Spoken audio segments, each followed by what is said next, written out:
Շատ պատերազմներ եմ մղել ես, և դուք էլ ինձ հետ։ Տեղ կար, որ քաջաբար հաղթեցինք թշնամիներին, տեղ էլ կար, որ նրանք հաղթեցին մեզ։ Բայց ավելի շատն այն է, որ հաղթող ենք դուրս եկել, ոչ թե հաղթված։ Արտաղաչում եմ ձեզ, ով իմ քաջ նիզակակիրներ, մանավանդ որ ձեզանից շատերը քաջությամբ ինձնից ավելի լավն եք։ Բայց երբ ձեր հոժար կամքով ինձ կարգեցիք ձեր առաջնորդ և զորագլուխ, թող իմ խոսքերը ախորժալու ու բաղձալի թվան մեծերիդ ու փոքրերի տականջներին։ Չընկրկեք ու չվախեն այդանոստների բազմությունից։ Եվ ոչ էլ մահկանացու մարդու առելի սրի դեմ թիկունքներս դարձնենք։ Եթե հասել է ժամանակը մեր կյանքը սուրբ մահով ավարտելու այս պատերազմում, ընդունենք ուրախ սրտով, միայն թե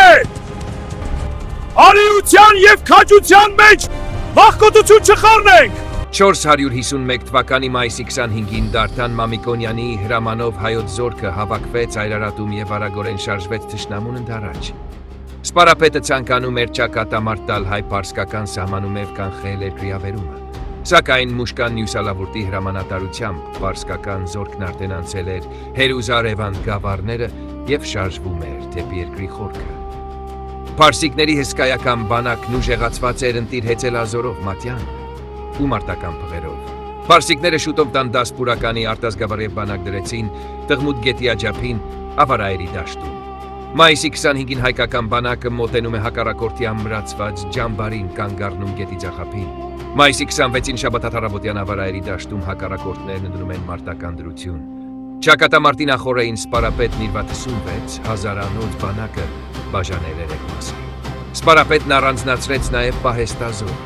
Թվապես հայերի ներապատիկ գերազանցող թշնամին իր գլխավոր ուժերը կենտրոնացրել էր աջ թևում, իսկ պահեստազորում կանգնած էր Մատյան գունդը։ Հասնելով գետին, պարսիկները կանգ են առնում, իսկ հայերը անցնում են այն և ամբողջ ճակատով մարտի բռնվում։ Հայերի ճնշմամբ թշնամու բանակի ձախ թևն ու կենտրոնը նահանջում են։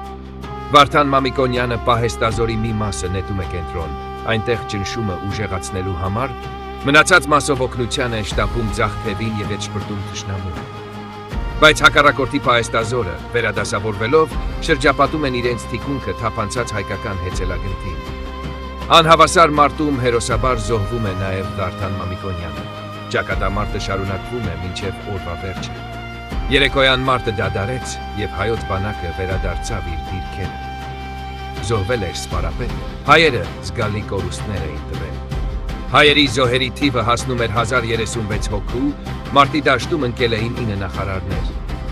Ճակատամարտում հայերից սպանվում է 1036, իսկ պարսիկներից ավելի քան 3500 մարդ։ Բացի այդ, թշնամին չէր հասել իր գլխավոր նպատակին։ Հայերը չէին ջախջախվել։ Պահպանել էին մարտական օգին և լի էին պայքարը շարունակելու վճռականությամբ։ Ավարայերի ճակատամարտը կանխորոշեց հայ ժողովրդի պայքարի ելքը։ Պարսկական արքունիքը ստիպված եղավ մարզպանական Հայաստանից շուտով ետ կանչել իր զորքերին, հրաժարվել հավատափոխության միջոցով հայերին ձուլելու ծրագրից և ճանաչել նրանց ներքին ինքնավարությունը։ Ոչ թե մեկ կողմը հաղթեց և մյուս կողմը պարտվեց, այլ քաչերը քաչերի դեմ դուրս գալով երկու կողմն էլ պարտություն կրեցին։ Եղիշե։